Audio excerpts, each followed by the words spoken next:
masukkan karung, dikirim. Tetapi dengan teknologi, cabai itu bisa diolah menjadi sambal, dan ketika diolah menjadi sambal, karena juga di sini ada banyak ada banyak hasil laut, maka dibuatlah beraneka sambal dari cabai yang ada di Talango maupun Rubaru dan lain-lain.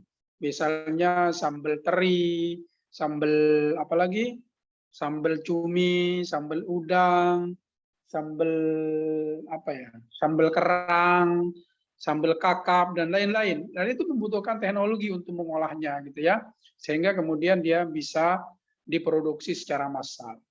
Jadi ada membawa kemajuan. Yang kedua adalah transformasi sosial. Jadi modernisasi itu tidak hanya membawa kemajuan pada bidang ekonomi, tapi juga membawa konsekuensi adanya transformasi sosial. Transformasi itu perubahan sosial, bahkan perubahan politik, perubahan budaya, dan mental manusia. Saudara, misalnya pada saat dulu sebelum adanya teknologi teknologi aplikasi pelayanan transportasi ya, misalnya, saudara, masyarakat timur lah, terutama masyarakat Madura itu sangat tabu sekali misalnya dijemput oleh laki-laki kalau bukan keluarganya kan, atau kalau bukan tunangannya misalnya.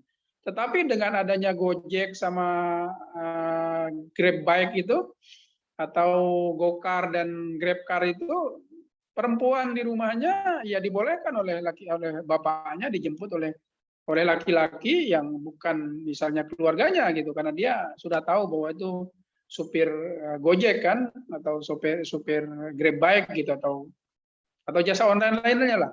Jadi ada transformasi sosial yang terjadi dengan adanya modernisasi dan teknologi. Begitu pula dalam konteks budaya dan seterusnya.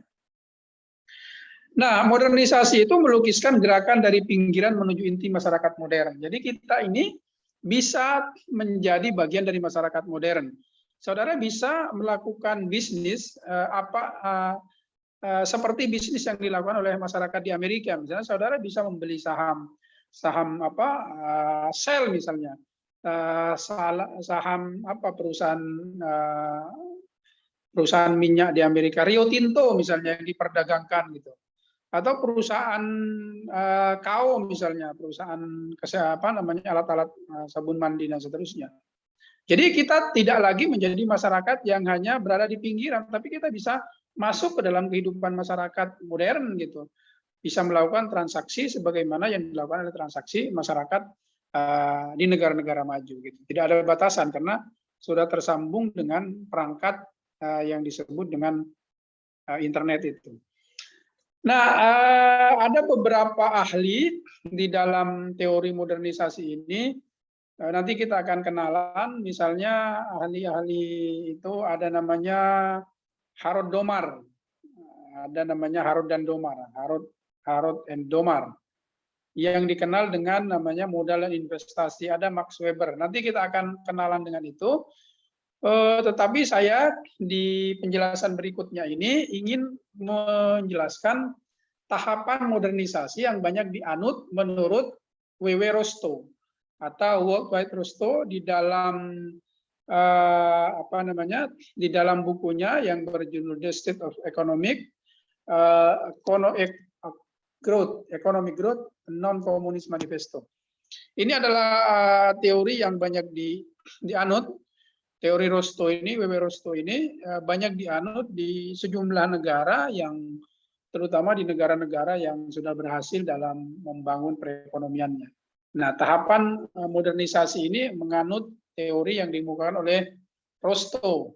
Tahap pertama itu adalah masyarakat tradisional yang saya sebutkan tadi itu. Masyarakat tradisional yang terdiri dari masyarakat yang berbasis kepada sumber daya alam.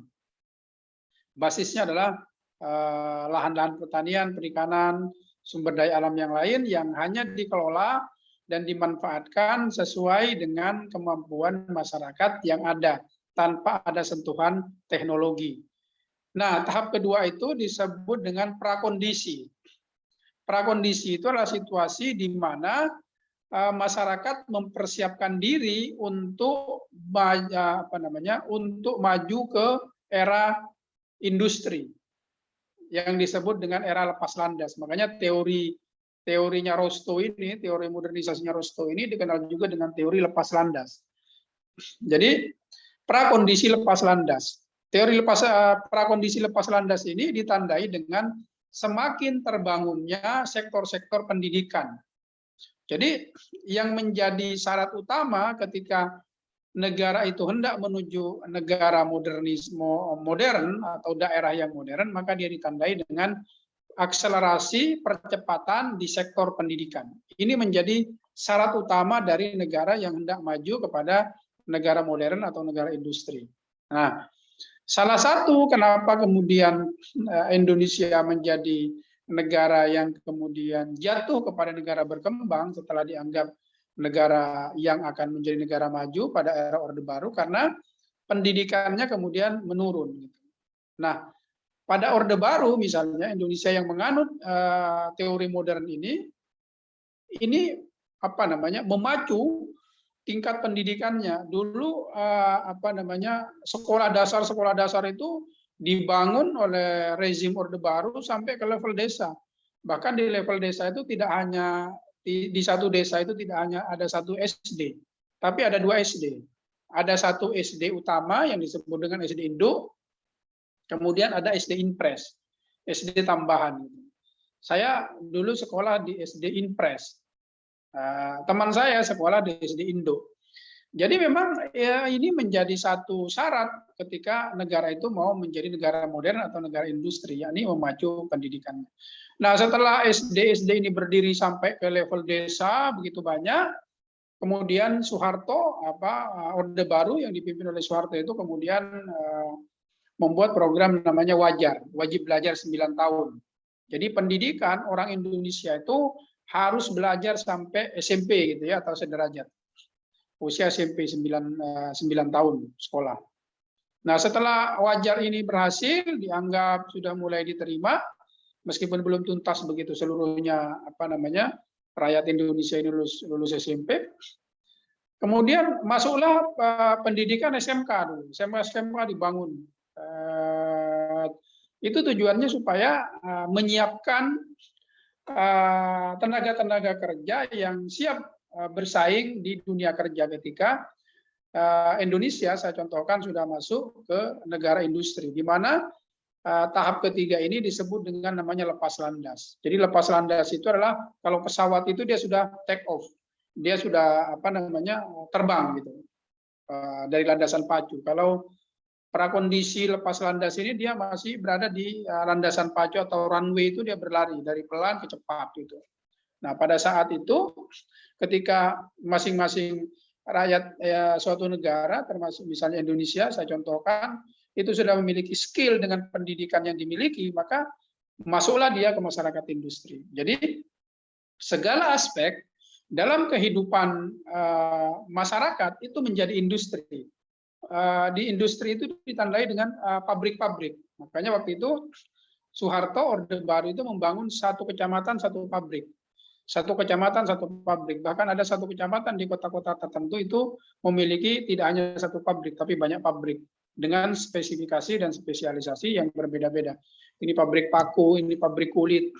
Misalnya kalau saudara di Terminal Bungurasi itu di seberang timurnya itu ada pabrik kulit, ada pabrik paku, ada pabrik pengolahan pembuatan baut, dan seterusnya, ada pembuatan ban, dan seterusnya. Jadi tahap ketiga ini adalah tahap lepas landas. Jadi semuanya menjadi industri. Pariwisata menjadi industri, kesehatan menjadi industri, kemudian perguruan tinggi jadi industri. Kalau di masyarakat tradisional dulu orang belajar ngaji kan, baca Quran, ya cukup datang aja ke surau gitu, diajar ngaji oleh seorang kiai, seorang ustadz gitu. Tapi di masyarakat industri sudah berbentuk sekolah-sekolah. Dia seperti pabrik, ada gedung, ada guru yang mengajar, dan harus bayar gitu, tidak bisa lagi gratis. Nah, ini masyarakat industri. Nah, masyarakat industri itu otomatis juga menyerap lapangan pekerjaan. Karena dia menyerap lapangan pekerjaan, ada orang yang bekerja di situ, maka orang mendapatkan uang dari gaji yang diterima. Masuklah kita ke tahap yang keempat, namanya bergerak kepada kedewasaan, yang ditandai dengan adanya investasi, yang ditandai dengan tabungan yang meningkat dan adanya investasi. Saya yang bekerja di industri pendidikan ini kemudian memiliki gaji, sebagian gaji saya gunakan untuk kebutuhan hidup saya sehari-hari, sisanya saya kemudian tabung untuk kemudian kalau sudah cukup modal saya gunakan untuk berinvestasi, membuka usaha. Nah, usaha yang saya buka ini juga otomatis menciptakan lapangan pekerjaan, sehingga dianggap sebagai trickle down effect gitu. Jadi trickle down effect ini efek ekonominya, kemanfaatannya itu menetes sampai ke bawah. Jadi orang yang dulu awalnya tidak bekerja karena ada orang yang bekerja, maka kemudian karena uangnya diinvestasikan, orang itu bekerja. Misalnya saya buka usaha bakso misalnya. Maka ada orang yang bekerja untuk menjual bakso saya, menjaga stand bakso saya. Atau ada orang yang buka laundry misalnya. Dia bekerja di pabrik tapi dia buka laundry. Maka saudaranya atau tetangganya atau siapa yang bekerja buat dia, bekerja untuk menjalankan laundry-nya. Maka semakin banyak begitu bergulir terus sampai kemudian setiap orang itu memiliki pendapatan. Nah, setiap orang saat memiliki pendapatan maka keinginan atau konsumsinya itu menjadi bertambah gitu. Makanya tahap kelima itu masyarakat itu menjadi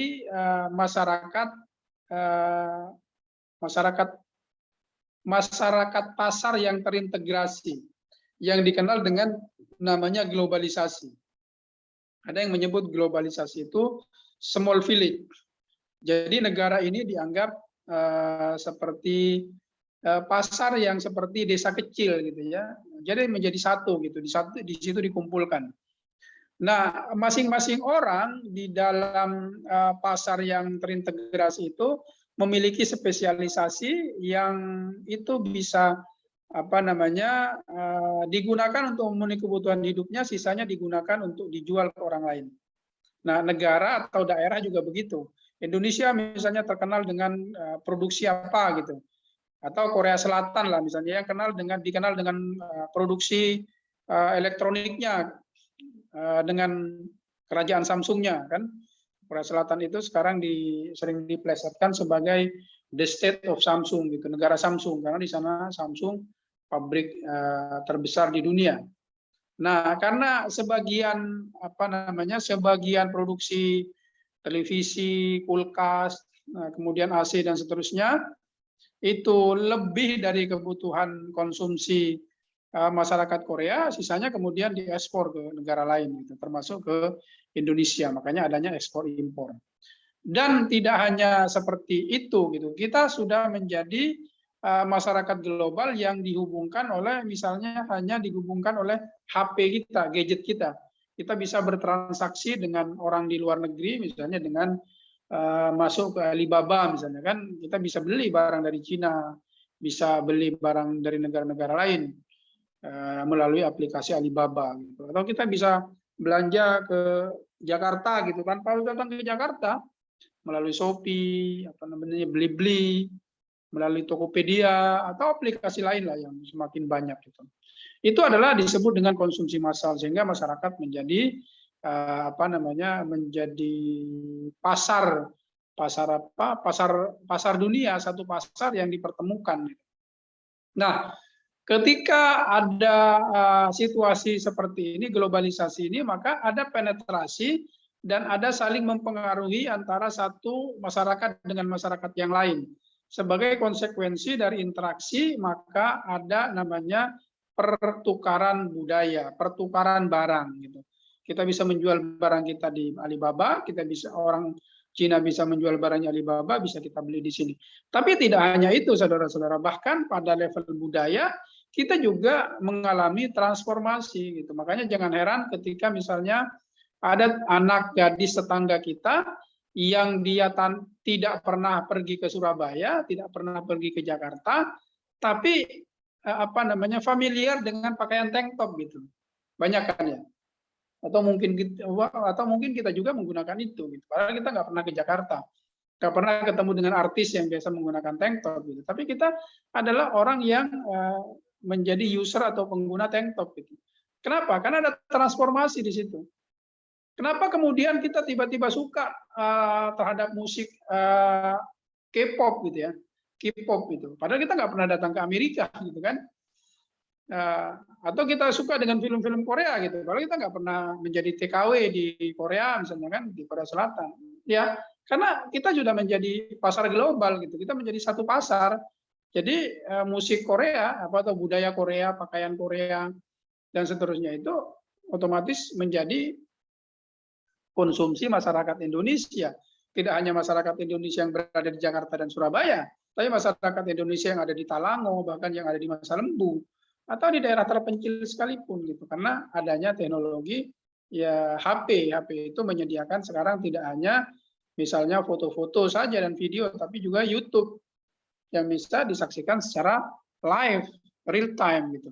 Kapan ada konser di Korea Selatan yang tersambung ke YouTube, bisa disaksikan oleh kita yang ada di Pakwendang misalnya, Pakwendang Rubaru kan, tanpa harus pergi ke Korea Selatan. Gitu.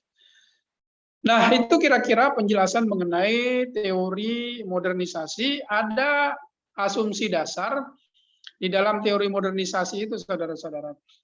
Para ahli mengatakan bahwa di dalam teori modernisasi, kemiskinan di suatu negara itu berpangkal atau bersumber pada persoalan internal negara bersangkutan. Jadi kemiskinan yang terjadi di Indonesia itu karena persoalan yang disebabkan oleh Indonesia sendiri, bukan karena oleh Amerika, bukan karena oleh Jepang misalnya, bukan karena dijajah misalnya, atau bukan karena yang lain, tapi karena oleh persoalan internal masyarakat itu sendiri. Maka solusinya adalah memodernkan negara tersebut. Misalnya katakanlah, kenapa harus memodernkan? Karena memodernkan itu menimbulkan namanya added value, nilai tambah bagi aspek-aspek komoditas pertanian, perikanan, dan seterusnya yang ada di negara tersebut. Misalnya saya contohkan, kenapa masyarakat di Rubaru itu banyak yang masih menjadi masyarakat miskin, bahkan masyarakat ekstrim. Padahal di sana lahan pertaniannya luas gitu. Ada pertanian cabai, ada pertanian jagung, ada pertanian macam-macam, bawang dan seterusnya. Kenapa masih ada orang miskin? Karena pendapatannya rendah dari bertanam cabai. Makanya perlu ditingkatkan. Dengan apa? Dengan memodernkan. Bagaimana supaya cabai itu tidak hanya dijual cabainya, diolahlah misalnya cabai itu bisa menjadi permen begitu kan, atau diolah cabai itu menjadi alat kosmetik gitu. Itu butuh peralatan teknologi. Itu sehingga kemudian dengan diolah maka kemudian pendapatan masyarakat di Rubaru itu kemudian menjadi meningkat itu. Dengan cabai yang sama gitu. Cabainya misalnya 1 ton, dengan dijual dia mentahnya atau bahan cuma cabainya itu bisa mungkin menghasilkan 10 juta. Tapi ketika dia diolah dengan menggunakan teknologi tertentu, maka dia bisa menghasilkan 100 juta. Maka pendapatannya otomatis meningkat dan banyak pihak yang terlibat di sana. Gitu.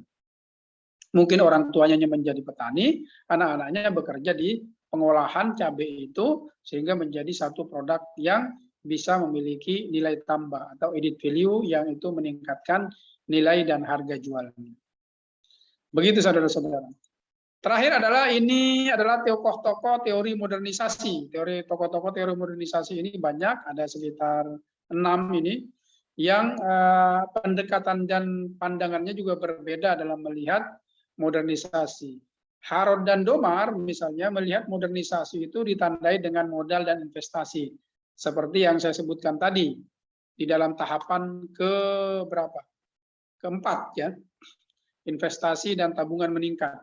Jadi Harrod dan Domar ini mengatakan bahwa akan terjadi percepatan dalam pembangunan di dalam teori modernisasi bila ada modal dan ada investasi. Sumeneb akan maju bila banyak orang menanamkan modal dan investasinya di sini, membuka usaha, sehingga banyak orang bekerja. Karena banyak orang bekerja, maka banyak orang dapat duit. Banyak orang dapat duit, maka akan bangun rumah, bangun gedung, bangun apa segala macam gitu ya. Ini menurut Harrod dan Domar. Kemudian Max Weber mengatakan bahwa orang bisa maju itu karena semangat agama, peran agama. Jadi agama ini akan memacu orang untuk bisa kaya, bisa maju. Misalnya orang giat bekerja karena pengen naik haji, orang giat berusaha karena pengen umroh gitu. Itu disebut oleh Max Weber di dalam bukunya Etika Protestan dan Semangat Kapitalisme. Protestant Ethic and Spirit of Capitalism gitu. Jadi agama dalam ini kompatibel menurut Max Weber dengan modernisasi. Jadi kalau ada yang menganggap bahwa agama itu ketinggalan zaman, enggak. Max Weber beberapa ratus tahun yang lalu sudah menyebutkan bahwa agama memiliki peran di dalam mendorong pertumbuhan ekonomi gitu. Coba kalau Lebaran dan puasa itu, putaran ekonominya cepat kan. Selanjutnya David McClelland di dalam teori berprestasinya itu mengatakan bahwa manusia itu adalah manusia orang yang berwira swasta. Kenapa berwira swasta? Karena orang berwira swasta itu ingin berprestasi, ingin meningkatkan kemampuannya. Jadi berwira swasta itu tidak hanya mencari uang, tapi meningkatkan kemampuan dan aktualisasi dirinya dengan berjualan gitu ya. Kalau misalnya orang bekerja itu hanya menggunakan skillnya semata untuk bekerja dibatasi oleh waktu. Berwira swasta itu tidak. Bahkan kadang-kadang dalam 24 jam orang wira swasta pengusaha itu berpikir dia. Karena didorong oleh untuk berprestasi harus meningkat terus pendapatannya. Dorongan berprestasi ini ada dorongan afiliasi, ada dorongan berkuasa, ada dorongan untuk sukses dan berhasil pada bidang-bidang tertentu. Itu menurut David McClelland. Jadi teori modernisasi itu akan berhasil bila misalnya semakin banyak warga negara itu yang menjadi wiraswastawan. Dan itu memang terjadi, saudara-saudara, di beberapa negara maju, baik di di Jepang, di Korea, dan di beberapa negara, itu bila warga negaranya sudah mencapai 30% yang berwira swasta, maka negara itu cepat akan maju gitu. Jadi semakin kurang wira swastawannya, semakin kurang pengusahanya, maka susah untuk maju. Jadi untuk menjadi maju, bahkan kalau di negara-negara tertentu itu banyak warganya tidak bercita-cita menjadi pegawai negeri gitu, atau aparatur sipil negara gitu. Mereka lebih suka menjadi pengusaha gitu, karena memang itu yang akan mendorong pertumbuhan ekonomi negara. Semakin banyak orang berwirausaha, maka semakin maju negara itu. Nah, selanjutnya Rostow, W.W. Rostow, seperti yang saya sebutkan tadi, dia menyebutkan 5 tahap pembangunan itu. Yang pertama tadi tahap tradisional, kemudian yang kedua adalah prakondisi lepas landas yang ditandai dengan pendidikan itu, kemudian tahap yang ketiga adalah lepas landas yang ditandai dengan industrialisasi dan pabrikisasi, pabrik-pabrik, kemudian masyarakat menuju kedewasaan yang ditandai dengan meningkatnya tabungan dan banyaknya investasi, kemudian tahap yang kelima itu adalah konsumsi massal yang ditandai dengan globalisasi. Yang kelima itu adalah menurut Bert Hoslit yang mengatakan bahwa modernisasi dan pembangunan itu ditandai tidak hanya semata-mata oleh faktor-faktor ekonomi, tapi faktor non-ekonomi seperti keterampilan dan produktivitas. Semakin terampil orang, maka semakin maju hidupnya, maka semakin produktif hidupnya.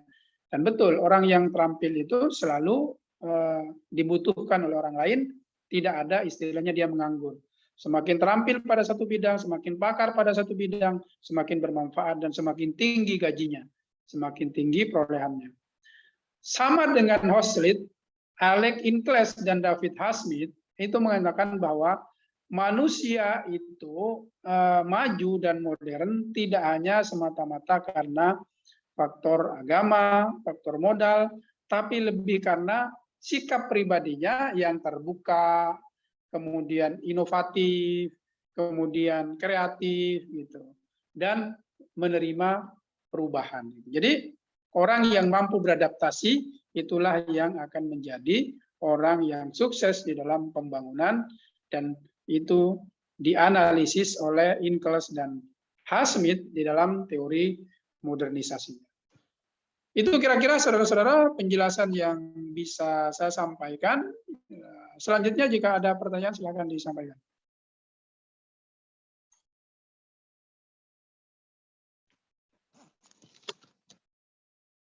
Ada?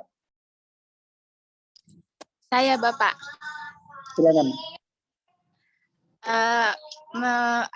Dengan adanya modernisasi, apakah semua dampak dari modernisasi itu apakah selalu positif, Bapak? Maksudnya seperti kan kayak kemiskinan tadi, Bapak, harus dimodernkan agar kemiskinan bisa berkurang gitu kan, Bapak. Berarti dampak yang dihasilkan oleh modernisasi selalu positif ya, Bapak?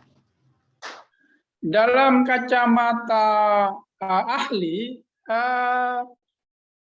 misalnya perubahan budaya pada masyarakat tertentu ya, misalnya masyarakat kita, masyarakat timur yang kemudian menggunakan tank top, mungkin bagi masyarakat timur yang lain itu dianggap negatif gitu ya. Misalnya kita katakanlah orang yang beragama, kan mestinya muslim itu menutup aurat, tapi ada masyarakat kita yang tidak menutup aurat, tank top gitu, karena terpengaruh pada budaya barat yang identik dengan budaya modern itu. Apakah itu dinilai negatif oleh kita? Tapi oleh dia, itu kan tidak dianggap negatif gitu. Jadi apa kira-kira yang menjadi rujukan bahwa itu negatif atau tidak? Itu adalah nilai-nilai budaya, termasuk nilai-nilai agama gitu ya. Dan itu persoalannya adalah persoalan lain lagi, tidak masuk kepada persoalan ini. Tetapi memang di antara persoalan yang dihadapi oleh masyarakat modern itu banyak gitu. Misalnya katakanlah ketika pabrik-pabrik itu banyak berdiri di satu daerah, misalnya katakanlah di Dungkek dan Batang-Batang. Kalau dulu orang makan udang itu kan hanya dengan mancing ya di laut. Sekarang ketika udang itu dibudidaya, dipanen, maka ada limbah yang dihasilkan dari udang itu. Nah, ketika limbah itu tidak dimanage dengan baik, maka dia merusak kepada lingkungan. Nah, kalau tidak diatasi dampak limbah ini, maka dia akan menimbulkan efek buruk bagi lingkungan. Jadi bisa aja bahwa modernisasi itu juga menyebabkan kerusakan lingkungan. Di Cina misalnya pada saat ini di mana negara Cina itu menjadi salah satu negara yang maju perekonomiannya, bahkan menjadi satu raksasa ekonomi yang menyaingi Amerika dan Jepang. Dan yang maju itu kan sekarang Amerika, Jepang, Cina, Korea Selatan kan. Nah, itu dampak dari banyaknya industri-industri, pabrik-pabrik di Cina, itu polusi di negara-negara, di kota-kota di Cina itu sangat sangat buruk gitu. Karena kalau pagi sampai siang hari dan malam hari itu, kalau dilihat itu pekat gitu, itu akan mengganggu kesehatan. Jadi akan ada dampak dari modernisasi gitu. Tapi memang ada dampak positif dalam meningkatkan pertumbuhan ekonomi, tapi terhadap lingkungan dia buruk gitu. Oke, ada yang lain? Saya, Pak. Silakan. Apa yang melatar belakangi lahirnya modernisasi ke Indonesia itu, Pak? Ya, keinginan pemerintah Orde Baru waktu itu ingin meningkatkan pertumbuhan ekonominya gitu, karena di masa pemerintahan Orde Lama pasca kemerdekaan itu negara Indonesia itu susah untuk tumbuh perekonomiannya. Satu, dia mewarisi hutang dari pemerintah Belanda. Jadi salah satu syarat pada waktu konferensi meja bundar itu, KMB di Den Haag itu, yang dimana yang menjadi delegasi pada KMB konferensi meja bundar itu salah satunya adalah Muhammad Hatta, wakil presiden waktu itu. Karena ketika Indonesia merdeka tidak seluruhnya diakui oleh Belanda. Inilah yang kemudian menjadi semacam pertanyaan saya juga sebagai akademisi. Kenapa Belanda yang tidak setuju? Pada waktu itu Indonesia dijajah oleh Jepang kan? Betul ya? Iya, Pak. Pada saat kita merdeka itu 1945 itu Indonesia posisinya dijajah oleh Jepang. Tapi kenapa Belanda yang sudah yang sudah digantikan oleh Jepang itu belum mengakui kemerdekaan Indonesia gitu, sehingga perlu adanya perjanjian-perjanjian, misalnya adalah perjanjian di dalam konferensi meja bundar. Poin saya bukan itu, tapi poin saya adalah bahwa kemudian pengakuan kedaulatan secara penuh terhadap kemerdekaan Indonesia itu dengan konsekuensi harus menerima warisan hutang yang diwariskan oleh pemerintah Hindia Belanda. Nah, warisan hutang ini membebani keuangan negara, bahkan kemudian waktu itu kan gaji PNS itu sangat kecil gitu kan, bahkan kita juga makannya seadanya, itu kan memang kita tidak mampu meningkatkan pertumbuhan ekonomi gitu, terbebani. Nah, Soeharto ketika dia memimpin ingin supaya Indonesia ini cepat maju, karena dia menganut teori modernisasi yang dianut oleh Rosto itu, seperti saya bilang tadi itu harus menjadi masyarakat industri.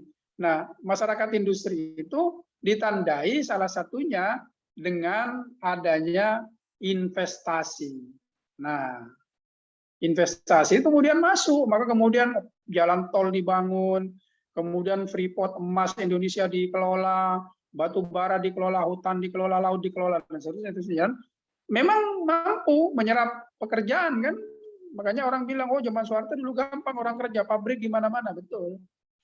Gitu. Tapi konsekuensinya akhirnya kita juga nambah hutang gitu kan, dan akhirnya terbebani pada saat 98 ketika Orde Baru turun, hutang kita tidak mampu dibayar dan kita akhirnya menjadi kolaps. Nah, rezim pemerintah sekarang juga menganut sistem yang sama, dibangun di mana-mana tol untuk menggenjot pertumbuhan ekonomi.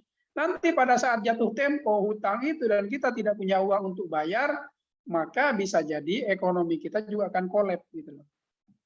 Inilah bahayanya teori modernisasi, kalau dia tidak bisa diukur dengan kemampuan sumber daya manusianya, maka dia akan menyebabkan negara itu jatuh kepada kesulitan ekonomi yang disebut dengan namanya resesi ekonomi atau depresi ekonomi.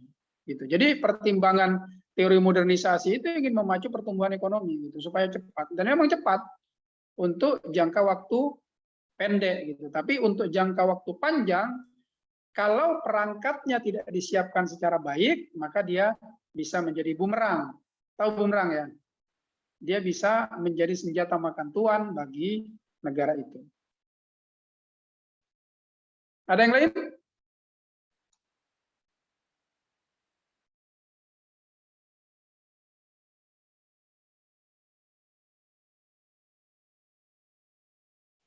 Saya, Pak. Ya, silakan. Saya, Pak, mau nanya, apa ada hubungannya antara modernisasi sama perubahan sosial? Ya, tentu saja, karena modernisasi itu adalah, kalau kita lihat struktur masyarakat itu secara umum itu adalah masyarakat kita masyarakat yang berubah gitu ya, dari masyarakat tradisional ke masyarakat modern, yaitu perubahan dari tradisional ke modern itu adalah karena didorong oleh modernisasi gitu, modernisasi yang ditandai dengan teknologi tadi itu. Jadi sangat berpengaruh seperti saya sebutkan tadi itu.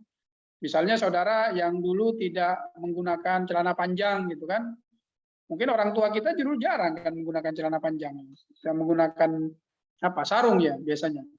Nah, tapi anak-anaknya sekarang sudah terbiasa menggunakan celana panjang. Anak orang tua kita dulu jarang ada yang menggunakan HP, sekarang anak-anaknya sudah menggunakan HP. Orang tua kita dulu nggak pernah pergi dengan laki-laki kalau tidak dengan suaminya atau dengan bapaknya. Tapi anak muda sekarang ya pergi dengan laki-laki gitu. Siapa? Ya supir Gojek gitu kan. Gitu. Dan itu biasa, tidak ada masalah kan pada pada paradigma mereka gitu. Jadi itu merubah kehidupan sosial gitu. Begitu. Ada yang lain?